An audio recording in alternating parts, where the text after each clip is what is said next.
Now Sarai, Abram's wife, had borne him no children.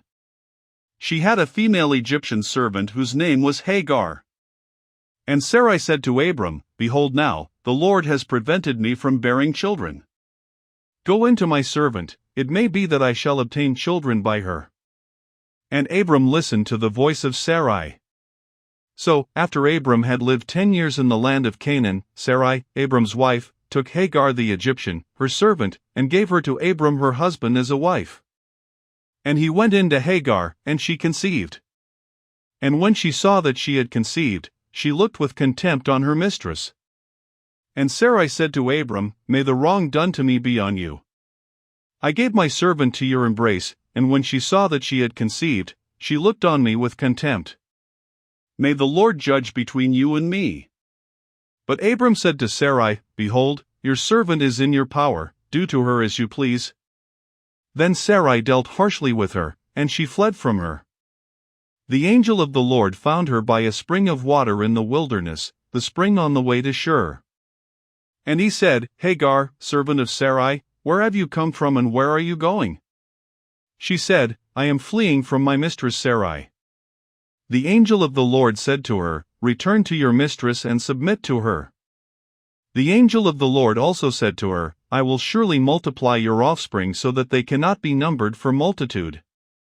And the angel of the Lord said to her, Behold, you are pregnant, and shall bear a son. You shall call his name Ishmael, because the Lord has listened to your affliction. He shall be a wild donkey of a man. His hand against everyone, and everyone's hand against him. And he shall dwell over against all his kinsmen. So she called the name of the Lord who spoke to her, You are a God of seeing, for she said, Truly here I have seen him who looks after me. Therefore the well was called Bir-lahai-roi, it lies between Kadesh and Bered. And Hagar bore Abram a son, and Abram called the name of his son, whom Hagar bore, Ishmael. Abram was 86 years old when Hagar bore Ishmael to Abram. When Abram was 99 years old, the Lord appeared to Abram and said to him, I am God Almighty, walk before me, and be blameless, that I may make my covenant between me and you, and may multiply you greatly. Then Abram fell on his face. And God said to him, Behold, my covenant is with you, and you shall be the father of a multitude of nations. No longer shall your name be called Abram, but your name shall be Abraham, for I have made you the father of a multitude of nations. I will make you exceedingly fruitful, and I will make you into nations, and kings shall come from you. And I will establish my covenant between me and you and your offspring after you throughout their generations for an everlasting covenant, to be God to you and to your offspring after you. And I will give to you and to your offspring after you the land of your sojournings, all the land of Canaan, for an everlasting possession, and I will be their God. And God said to Abraham, As for you, you shall keep my covenant, you and your offspring after you throughout their generations. This is my covenant, which you shall keep, between me and you and your offspring after you, every male among you shall be circumcised. You shall be circumcised in the flesh of your foreskins, and it shall be a sign of the covenant between me and you. He who is 8 days old among you shall be circumcised. Every male throughout your generations, whether born in your house or bought with your money from any foreigner who is not of your offspring, both he who is born in your house and he who is bought with your money, shall surely be circumcised. So shall my covenant be in your flesh, an everlasting covenant. Any uncircumcised male who is not circumcised in the flesh of his foreskin shall be cut off from his people, he has broken my covenant.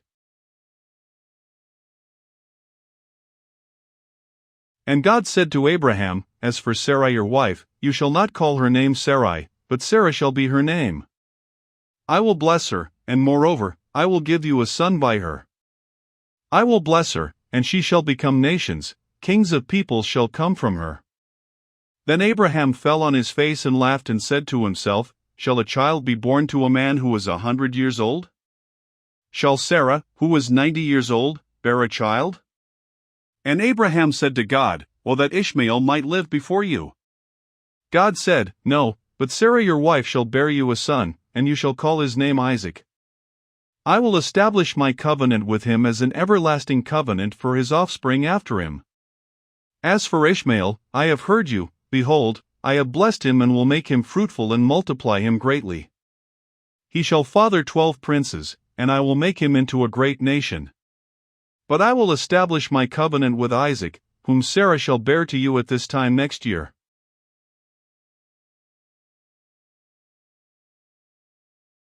When he had finished talking with him, God went up from Abraham. Then Abraham took Ishmael his son and all those born in his house or bought with his money, every male among the men of Abraham's house, and he circumcised the flesh of their foreskins that very day, as God had said to him. Abraham was 99 years old when he was circumcised in the flesh of his foreskin. And Ishmael his son was 13 years old when he was circumcised in the flesh of his foreskin. That very day Abraham and his son Ishmael were circumcised. And all the men of his house, those born in the house and those bought with money from a foreigner, were circumcised with him.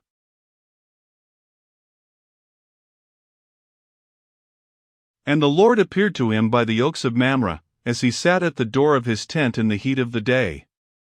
He lifted up his eyes and looked, and behold, 3 men were standing in front of him. When he saw them, he ran from the tent door to meet them and bowed himself to the earth and said, "O Lord, if I have found favor in your sight, do not pass by your servant.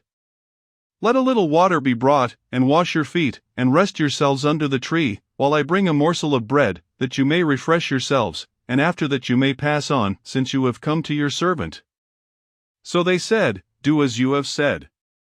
And Abraham went quickly into the tent to Sarah and said, "Quick! 3 seahs of fine flour. Knead it, and make cakes."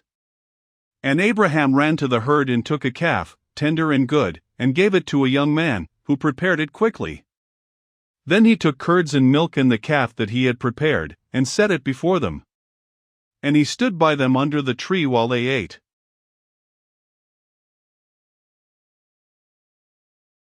They said to him, "Where is Sarah your wife?" And he said, "She is in the tent." The Lord said, "I will surely return to you about this time next year, and Sarah your wife shall have a son." And Sarah was listening at the tent door behind him. Now Abraham and Sarah were old, advanced in years. The way of women had ceased to be with Sarah. So Sarah laughed to herself, saying, "After I am worn out, and my Lord is old, shall I have pleasure?" The Lord said to Abraham, "Why did Sarah laugh and say, Shall I indeed bear a child, now that I am old? Is anything too hard for the Lord? At the appointed time I will return to you, about this time next year, and Sarah shall have a son." But Sarah denied it, saying, "I did not laugh," for she was afraid. He said, "No, but you did laugh." Then the men set out from there, and they looked down toward Sodom. And Abraham went with them to set them on their way. The Lord said, "Shall I hide from Abraham what I am about to do, seeing that Abraham shall surely become a great and mighty nation, and all the nations of the earth shall be blessed in him? For I have chosen him, that he may command his children and his household after him to keep the way of the Lord by doing righteousness and justice, so that the Lord may bring to Abraham what he has promised him." Then the Lord said, "Because the outcry against Sodom and Gomorrah is great and their sin is very grave, I will go down to see whether they have done altogether according to the outcry that has come to me. And if not, I will know." So the men turned from there and went toward Sodom, but Abraham still stood before the Lord. Then Abraham drew near and said, "Will you indeed sweep away the righteous with the wicked? Suppose there are 50 righteous within the city. Will you then sweep away the place and not spare it for the 50 righteous who are in it? Far be it from you to do such a thing, to put the righteous to death with the wicked, so that the righteous fare as the wicked. Far be that from you. Shall not the judge of all the earth do what is just?" And the Lord said, "If I find at Sodom 50 righteous in the city, I will spare the whole place for their sake."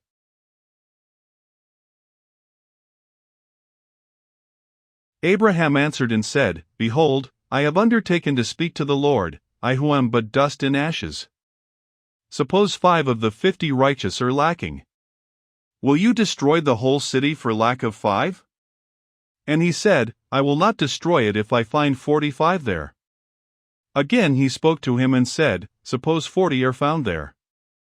He answered, for the sake of 40 I will not do it. Then he said, O let not the Lord be angry, and I will speak.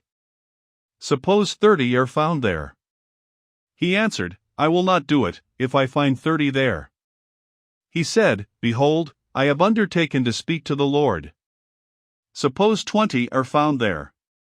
He answered, For the sake of 20 I will not destroy it. Then he said, O let not the Lord be angry, and I will speak again but this once. Suppose 10 are found there. He answered, For the sake of 10 I will not destroy it. And the Lord went his way, when he had finished speaking to Abraham, and Abraham returned to his place.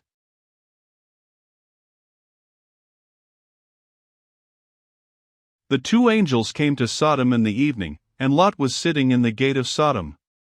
When Lot saw them, he rose to meet them and bowed himself with his face to the earth and said, My lords, please turn aside to your servant's house and spend the night and wash your feet. Then you may rise up early and go on your way. They said, No, we will spend the night in the town square. But he pressed them strongly, so they turned aside to him and entered his house. And he made them a feast and baked unleavened bread, and they ate.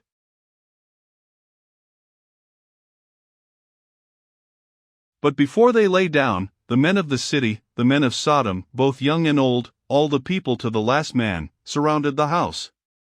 And they called to Lot, Where are the men who came to you tonight? Bring them out to us, that we may know them. Lot went out to the men at the entrance, shut the door after him, and said, I beg you, my brothers, do not act so wickedly. Behold, I have 2 daughters who have not known any man. Let me bring them out to you, and do to them as you please. Only do nothing to these men, for they have come under the shelter of my roof. But they said, Stand back. And they said, This fellow came to sojourn, and he has become the judge. Now we will deal worse with you than with them. Then they pressed hard against the man Lot, and drew near to break the door down. But the men reached out their hands and brought Lot into the house with them and shut the door. And they struck with blindness the men who were at the entrance of the house, both small and great, so that they wore themselves out groping for the door.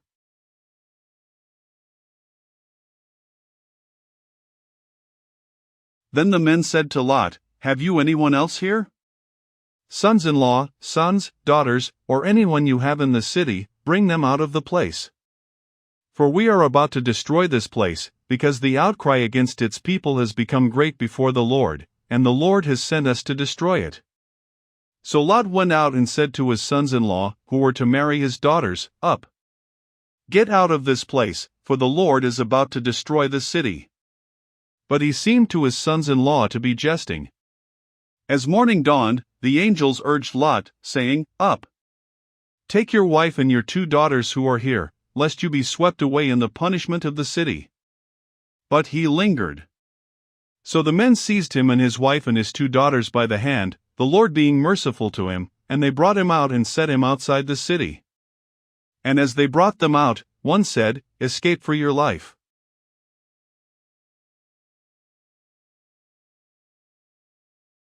Do not look back or stop anywhere in the valley. Escape to the hills, lest you be swept away. And Lot said to them, Oh, no, my lords. Behold, your servant has found favor in your sight, and you have shown me great kindness in saving my life. But I cannot escape to the hills, lest the disaster overtake me and I die. Behold, this city is near enough to flee to, and it is a little one. Let me escape there, is it not a little one, and my life will be saved. He said to him, Behold, I grant you this favor also, but I will not overthrow the city of which you have spoken. Escape there quickly, for I can do nothing till you arrive there. Therefore the name of the city was called Zor. The sun had risen on the earth when Lot came to Zor. Then the Lord rained on Sodom and Gomorrah sulfur and fire from the Lord out of heaven. And he overthrew those cities, and all the valley, and all the inhabitants of the cities, and what grew on the ground. But Lot's wife, behind him, looked back, and she became a pillar of salt.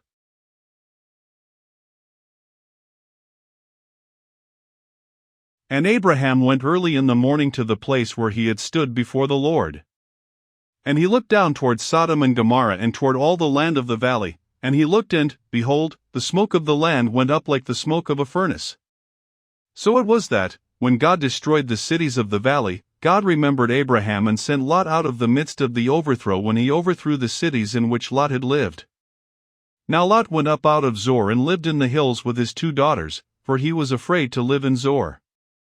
So he lived in a cave with his 2 daughters.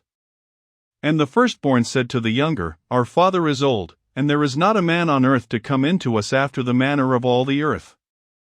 Come, let us make our father drink wine, and we will lie with him, that we may preserve offspring from our father. So they made their father drink wine that night. And the firstborn went in and lay with her father. He did not know when she lay down or when she arose.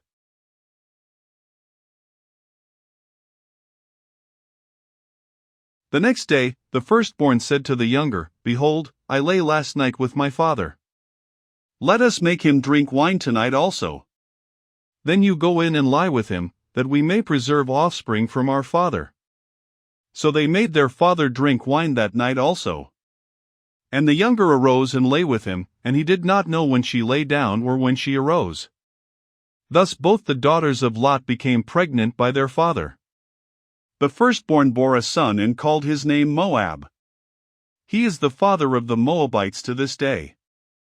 The younger also bore a son and called his name Ben-Ammi. He is the father of the Ammonites to this day. From there Abraham journeyed toward the territory of the Negeb and lived between Kadesh and Shur, and he sojourned in Gerar. And Abraham said of Sarah his wife, She is my sister. And Abimelech king of Gerar sent and took Sarah. But God came to Abimelech in a dream by night and said to him, Behold, you are a dead man because of the woman whom you have taken, for she is a man's wife. Now Abimelech had not approached her.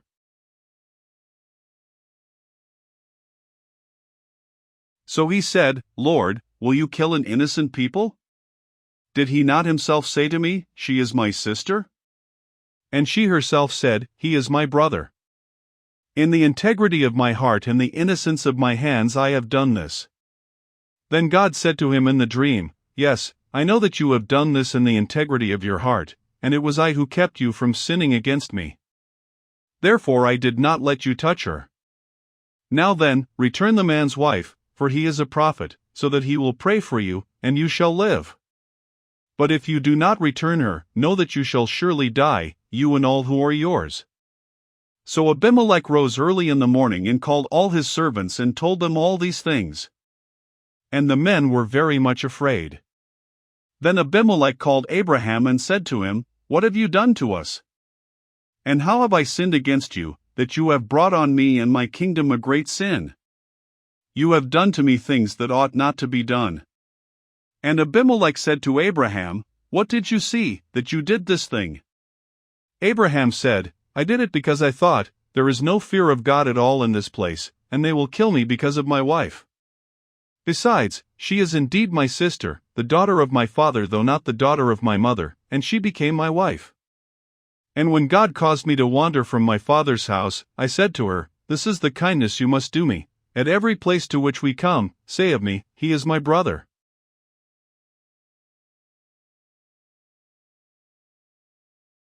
Then Abimelech took sheep and oxen, and male servants and female servants, and gave them to Abraham, and returned Sarah his wife to him. And Abimelech said, Behold, my land is before you, dwell where it pleases you. To Sarah he said, Behold, I have given your brother 1,000 pieces of silver. It is a sign of your innocence in the eyes of all who are with you, and before everyone you are vindicated. Then Abraham prayed to God, and God healed Abimelech, and also healed his wife and female slaves so that they bore children. For the Lord had closed all the wombs of the house of Abimelech because of Sarah, Abraham's wife.